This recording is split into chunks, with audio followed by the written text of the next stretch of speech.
update, and we haven't really had a lot to update. But I do want to get into some details because we've been having CBA calls, which is like our player representation in the league. Yep. And you're directly a part of these, or you get like Spark Notes? No, you are directly a part of these. Okay. So you have like so many different executive boards and like our exec meets, there's like player reps, there's CBA reps. The absolute fastest way to destroy a multi-billion-dollar corporate empire is to let the middle management believe they are the board of directors. When the supporting cast begins to genuinely believe they are the ones generating the revenue, the entire financial infrastructure completely collapses. We are currently watching the WNBA Players Association commit the most spectacular, highly publicized financial suicide in the history of modern sports. And the absolute most terrifying part? The players actively pulling the trigger are the exact same players who stand to lose the most. Welcome to the breakdown. Get your popcorn ready. We are about to expose the staggering financial delusion of Sophie Cunningham. We are going to dissect the brutal, highly calculated psychological warfare being executed by the billionaire owners. We are going to reveal the absolute absurdity of the open the books narrative. And we are going to show you exactly why the WNBA locker rooms are completely disconnected from the economic reality of the Caitlin Clark era. To understand the absolute magnitude of this disaster, you have to look at the source of the communication. Sophie Cunningham is not a radicalized union executive. She is a highly respected veteran role player for the Indiana Fever. She literally shares the basketball court with Caitlin Clark. She has a front row seat to the greatest economic miracle in the history of women's sports. She sees the sold-out arenas. She sees the massive corporate sponsorships. She sees the $2.2 billion television contract. She knows exactly where the money is coming from. Yet, instead of capitalizing on that momentum, she decided to grab a microphone on a public podcast and completely self-destruct. She attempted to outline the union's negotiating strategy. She attempted to play the role of a corporate labor leader. And in the process, she completely exposed the staggering, breathtaking financial illiteracy that is currently driving the WNBA Players Association directly off a cliff. Listen closely to Sophie Cunningham detailing the absolute latest financial proposal from the billionaire owners. Listen to the exact numbers and pay very close attention to her reaction. At like 10 p.m. And they came back and nothing happened with the revenue share. And that is the whole thing what we're fighting for. And they go and they change our salary cap. The league came back and zero happened with the revenue share. They changed our salary cap by 0.5%, $50,000 to $100,000. Stop the tape. That is not a negotiation. That is a highly calculated, mathematically precise corporate insult. The WNBA owners are billionaires. They understand leverage better than anyone on the planet. When a billionaire ownership group counters your massive multi-million-dollar financial demand with a microscopic, statistically irrelevant bump of $50,000, they are sending you a terrifying message. They are looking the union directly in the eyes and stating, "We are done negotiating. The vault is officially closed. We do not respect your demands. We do not fear your threats of a strike. We are offering you pennies just to legally prove that we responded to your paperwork, but we are absolutely not surrendering another inch of our corporate equity." But instead of recognizing this terrifying reality, instead of realizing that the owners are preparing to lock them out, Sophie Cunningham is simply annoyed. She is treating a massive corporate checkmate like a minor inconvenience. She completely fails to understand that the owners have drawn a line in the sand, cast in concrete, and her delusion only gets infinitely worse when the conversation shifts to the core of the entire labor dispute, the revenue share. The union is aggressively demanding a massive, unprecedented 50 split of the league's gross revenue. They want to completely mirror the collective bargaining agreement of the National Basketball Association. They want the big boy money, but they are completely ignoring the basic physics of their own industry. Listen to the sheer, unadulterated entitlement radiating from this podcast. Listen to exactly how disconnected the players are from the actual value they bring to the marketplace. Or that's more ticket sales, that's more games, that's more people spending money. Yeah. And so in our negotiating now, if we signed it, we will never see more than, not even close to 16% of revenue share. And that's... Man, the thing is, bro, If we sign this, we will never see more than 16% of the revenue share. Boom. That is the exact number that is causing the union to panic. 16%. To a casual observer, 16% sounds incredibly low. But in the ruthless, unforgiving world of private equity, 16% of the Caitlin Clark economy is a massive, life-altering fortune. The WNBA veteran players are completely ignoring the reality of their own infrastructure. You cannot demand an NBA-level revenue share when you do not possess an NBA-level infrastructure. The NBA plays 82 games in arenas that hold 20,000 people. The WNBA plays 40 games in arenas that frequently hold less than 5,000 people.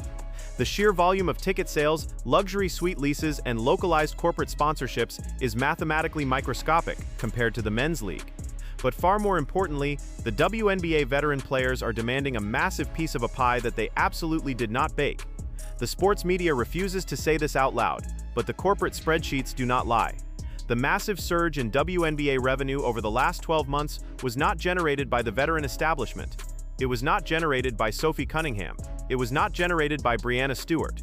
It was generated entirely, exclusively, and undeniably by the arrival of Caitlin Clark. The television networks handed the league billions of dollars to broadcast number 22, period. End of discussion.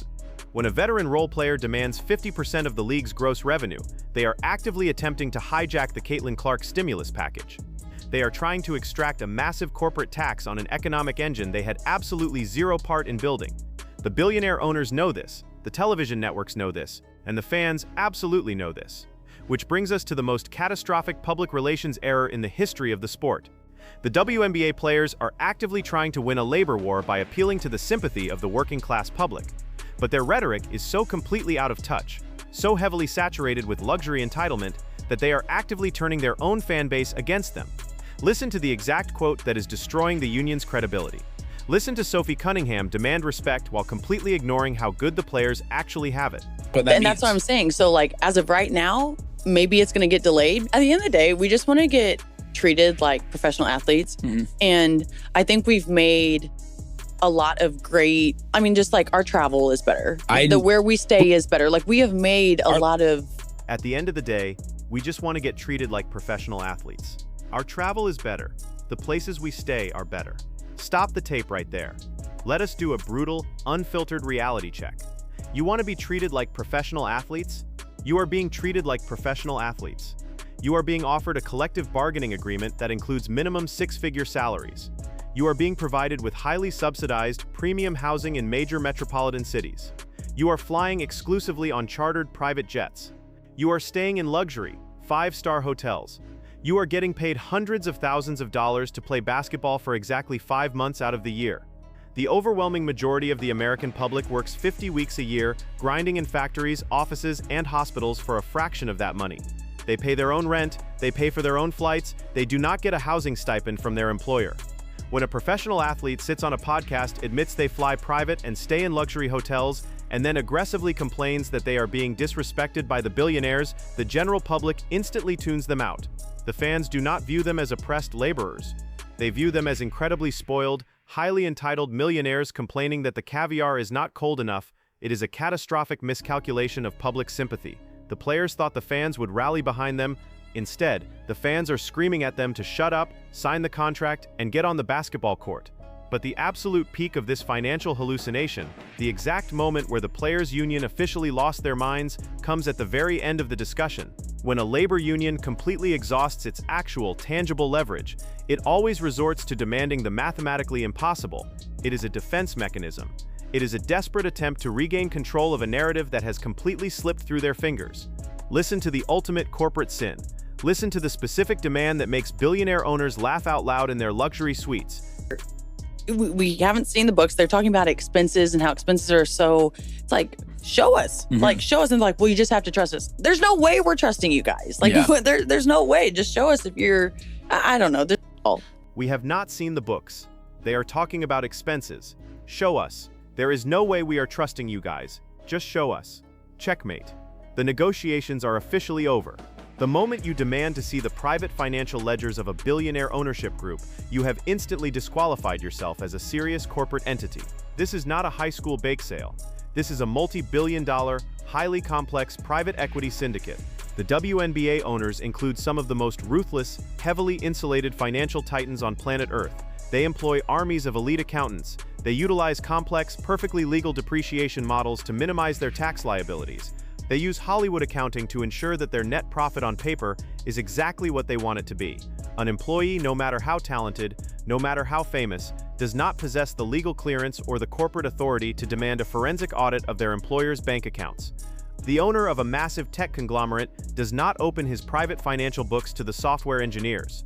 The owner of a global retail chain does not hand his tax returns to the cashiers.